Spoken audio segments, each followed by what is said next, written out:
Sir Mastan రావు గారు, ఇప్పుడు red book రాజ్యాంగాన్ని అమలు చేయడానికే చంద్రబాబు గారు, లోకేష్ గారు దావోస్ వెళ్ళారు అనుకోవచ్చా?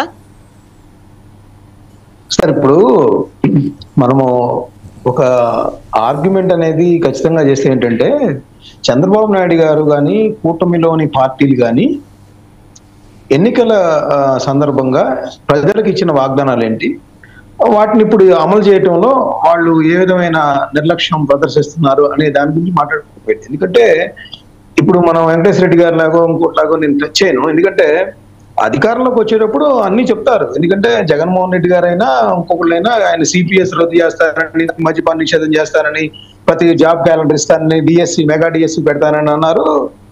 వాళ్ళు అది అమలు చేయలేదు. ప్రజలు ఏ విధమైన తీర్పు ఇచ్చారో మనం చూసాం. అంటే దాన్ని మోసం అందామా? అలాగే ఇప్పుడు వీళ్ళు సూపర్ 6 హామీలు ఏదైతే చెప్పి ఇప్పుడు 8 నెలలు గడుస్తున్నా ఇంకా అమలు అంటే 1-2 మాత్రమే అమలు చేసే పరిస్థితి కనిపించింది. మిగతా ఏదైతే మేజర్ గా చెప్పుకున్నారో తల్లికి వందనం కావచ్చు, అదేవిధంగా రైతు భరోసా కావచ్చు, లేకపోతే డిఎస్సి ప్రకటించారు కానీ ఇంతవరకు దానికి సంబంధించిన ప్రాసెస్ బిగిన్ కాలేదనేది కూడా కావచ్చు, ఇంకా మహిళలకు ఉచిత బస్సు ప్రయాణం కావచ్చు, రాష్ట్రంలో ఉన్న మహిళలకు సంబంధించి ప్రతి నెల 1500 రూపాయలు వాళ్ళకి వేస్తామనేది కావచ్చు, ఇవన్నీ కూడా నిరుద్యోగ భృతి సార్, నిరుద్యోగ భృతి మర్చిపోయారు సార్. ఇంకొక చిన్న కరెక్షన్ చేద్దాం. నిరుద్యోగ భృతి మర్చిపోయారు సార్. ఇప్పుడు రాజకీయ సూపర్ 6 అండి. నేను సూపర్ 6 గురించి మాట్లాడుతాను. సూపర్ 6 లో నిరుద్యోగ భృతి కూడా ఉంది సార్.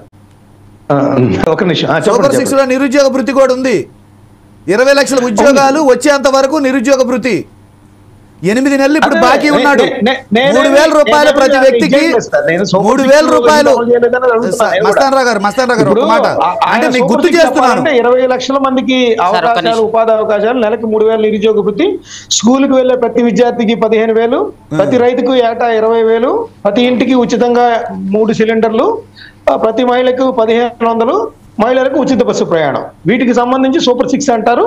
వీటిలో ఏంటంటే ప్రతి మన గ్యాస్ సిలిండర్లు ఒకటి ఇవ్వగలిగారు. అదేవిధంగా వాళ్ళు చెప్పింది ఏంటంటే 20 లక్షల మందికి ఉపాధి, దానిలో భాగంగా ఇప్పటికి మేము 6 లక్షల కోట్లు తెచ్చాము, దాదాపు 5 లక్షల మందికి ఉపాధి కల్పించే అవకాశాలను సృష్టించామని చెప్తా ఉన్నారు. దాని నుంచి నేను వస్తా ఉన్నాను, మీరు మధ్యలో వచ్చారు.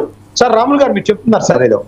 సార్ ఏం లేదు సార్, ఇప్పుడు రాజకీయ నాయకులు ఎన్నికల ముందు వాగ్దానాలు చేయడం, ఈ ఉచిత పథకాలు కానీ ఇవన్నిటికి సంబంధించింది, వీటిని ప్రజలు ఎవరు అడగలేదు, కానీ వీళ్ళే రాజకీయ నాయకులు ప్రకటించారు. కానీ ఈరోజు మళ్ళీ మాట తప్పుతున్నారు. దీనిపైన నేను మేము మాట్లాడదాం అనుకున్నా, మీరు కంటిన్యూ చేయండి సార్.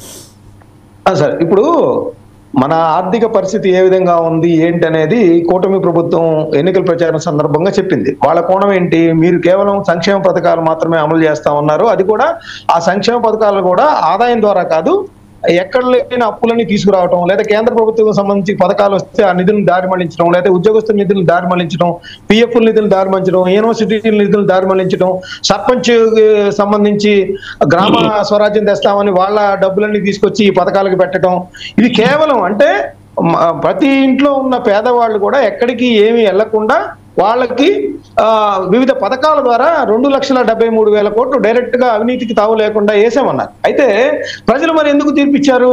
ప్రజలు దాన్ని కూడా హర్షించలేదు. అంటే మమ్మల్ని అట్లా కూర్చోబెట్టి ఇవ్వటాన్ని కూడా అప్పులు తీసుకొచ్చి, అంటే మనం ఇంట్లో పెళ్లి చేసుకోవాలండి, మన తాహలకు తగ్గట్టు మనం ఏదో కొద్దిగా తీర్చగలిగే స్తోమతలో ఉండే అప్పులు తీసుకొచ్చి చేస్తాం తప్పితే, మనకు ఓట్లు వస్తాయి కదా అని చెప్పేసేసి, లేకపోతే మనకి చుట్టాలందరూ ఎక్కువ వస్తారు మెచ్చుకుంటారు కదా అని చేస్తే ఏమైంది, పెళ్ళైన తర్వాత రోడ్డు మీద ఉంటారు కుటుంబం అంతా. సో అదే విధంగా ఇక్కడ ఏం జరుగుతుంది, ఆంధ్రప్రదేశ్ కి సంబంధించి 3 లక్షల కోట్ల రూపాయలు చంద్రబాబు నాయుడు గారు అప్పు చెప్పారన్నారు. అప్పటి నుంచి ఇప్పుడు చూసుకుంటే వాళ్ళు 14 లక్షల కోట్లు అని చెప్పిన మాట వాస్తవం. అది ఇప్పుడు ఆ అసెంబ్లీలో అధికారికంగా ప్రకటించింది 9,75,000 కోట్లు, కొద్దిగా సబ్జెక్టు కరెక్షన్ 10,000 కోట్లు అటు ఇటు ఉండొచ్చు. సో చెప్పిన పరిస్థితి ఉంది. టోటల్ గా చూస్తే ఏంటి, అప్పుడు వాళ్ళు కూటమి ప్రభుత్వం గతంలో కూడా చెప్తా వచ్చింది, ఇదంతా కూడా శ్రీలంక లాగా అయ్యే పరిస్థితి ఉంది, మనకి ఎక్కడ అప్పు పుట్టని పరిస్థితి, 1వ తారీఖు జీతాలు ఇవ్వలేని పరిస్థితి కూడా ఉంది, పెన్షన్లు ఇవ్వలేని పరిస్థితి ఉంది. ఇంకొకటి మనకేంటంటే 80,000 కోట్ల రూపాయలు చంద్రబాబు నాయుడు గారు కాంట్రాక్టర్లకి సంబంధించి మాకు క్యారీ ఫార్వర్డ్ చేసి వెళ్ళారు అన్నారు.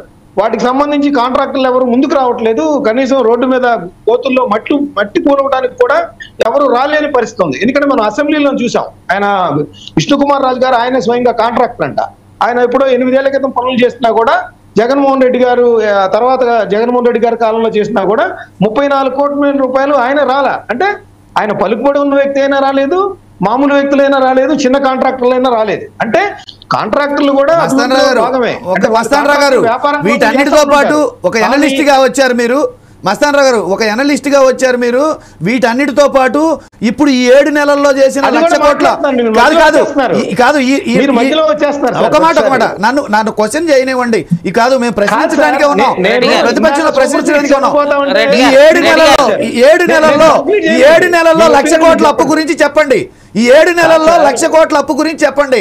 అదేమన్నా పుణ్య కార్యక్రమా, అదేమన్నా యాగమా, లేకపోతే చంద్రబాబు నాయుడు గారు ఎక్కడన్నా నిధి తవ్వకొచ్చి తీసుకొచ్చాడా, అప్పు తెచ్చాడా? 7 నెలల్లో 1,00,000 కోట్ల ఎందుకు మభ్యపెడుతున్నారు? ఎందుకు మభ్యపెడుతున్నారు? ఎనలిస్ట్ గా వచ్చినప్పుడు నిజాలు మాట్లాడండి, ఒత్తాసులు పలకొద్దు. దయచేసి ఒత్తాసులు పలకొద్దు. మళ్ళీ మీ దగ్గరికి వస్తాను. మస్తానరావు గారు మాట్లాడేవాళ్ళు అవసరం లేదు, నిజాలు చెప్పండి, ఒత్తాసులు పలకండి దయచేసి. మీరు ఒత్తాసులు క్లియర్ గా ఒత్తాసులు పలుకుతున్నారు. మీరు ఈ 1,00,000 కోట్ల అప్పు గురించి చెప్పండి. ఈ 1,00,000 కోట్ల అప్పు గురించి చెప్పండి. ఈ 7 నెలల్లో చేసిన 1,00,000 కోట్ల అప్పు గురించి చెప్పండి. రాష్ట్రం మొత్తం బెల్ట్ షాపులు మయం చేసిన దాని గురించి చెప్పండి. రాష్ట్రం మొత్తం ఇసుక స్కామ్ గురించి చెప్పండి.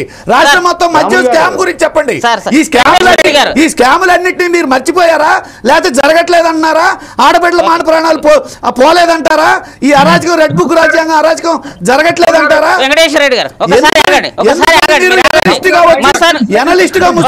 మీరు ముసుగు తీయండి, ముసుగు తీయండి, నిజాలు మాట్లాడండి.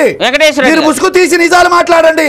ఇప్పుడు మీరేదో మాట్లాడినంత మాత్రం నాకేం కాదండి. మేము అది కాదు, ముసుగు తీయమంటున్నాం. తీసి ధైర్యంగా మాట్లాడండి. సమయం ఇస్తాను. మీరు ముసుగు తీసి ధైర్యంగా మాట్లాడండి. సమయం ఇస్తాను. మీరు మీ పార్టీ వాళ్ళందరూ కూడా ముసుగులు అబద్ధాలు చెప్పారు కాబట్టి మిమ్మల్ని 11 పెట్టారు. రాములు గారు సార్ చెప్పండి సార్, మీరు ఏమంటారు? రాములు గారు చెప్పండి సార్. వినపడుతుందండి? వినిపిస్తుంది, చెప్పండి. వినిపిస్తుంది, మాట్లాడండి. పాయింట్ ఏమిటంటే వెంకటేశ్వర రెడ్డి గారు వారి పార్టీకి సంబంధించి కొంచెం నమ్రత, అంటే ప్రజలు